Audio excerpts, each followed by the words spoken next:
Bonjour à tous, aujourd'hui une recette à la fois fruitée et gourmande, le crumble aux pommes. Pour en faire, vous aurez besoin de 6 pommes, ici c'est des Royal Gala mais vous pouvez aussi prendre des Golden, de 150 g de sucre roux, ça marche aussi avec la cassonade et du sucre blanc, 150 g de farine, 125 g de beurre, le jus d'un citron et quelques gouttes d'arôme de vanille ou un sachet de sucre vanille. Allez, on est parti.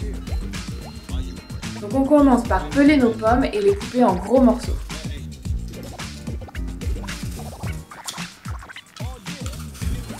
On prend chaque pomme qu'on coupe en 4.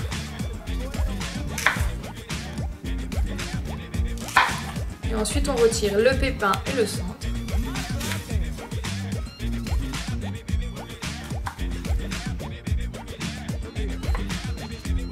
Une fois qu'on a tous nos quarts de pommes évidés et épépinés, on les coupe en gros morceaux.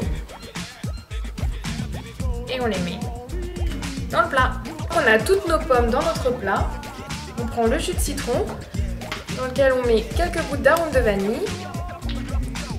Si vous aviez du sucre vanillé, dans ce cas-là, vous mettriez le sucre vanillé directement sur les pommes. Voilà. Et on verse le jus de citron sur les pommes. Ensuite, on peut mélanger grossièrement pour être sûr que le citron imprègne bien toutes les pommes. Pour la pâte du crumble, on prend un saladier dans lequel on verse la farine et la cassonade. On mélange le tout. Ensuite, on prend le beurre ramolli qu'on a coupé en petits dés. On rajoute à l'intérieur. Et maintenant, on mélange avec les mains. Du bout des doigts, on essaye d'incorporer le beurre au mélange farine et sucre.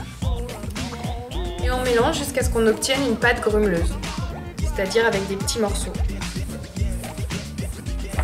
Voilà la bonne consistance, c'est une pâte comme ça qui s'effrite. Si jamais vous pensez qu'elle est trop compacte, dans ce cas-là, rajoutez un petit peu de farine. Voilà, une fois que notre pâte est prête, on prend notre plat sur lequel justement on va effriter notre pâte.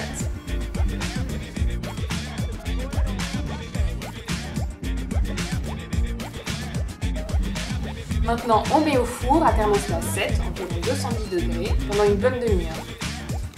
Et voilà, une demi-heure plus tard, le crumble est prêt à être mangé, accompagné d'une boule de glace à la vanille ou de crème fouettée. Régalez-vous, à bientôt!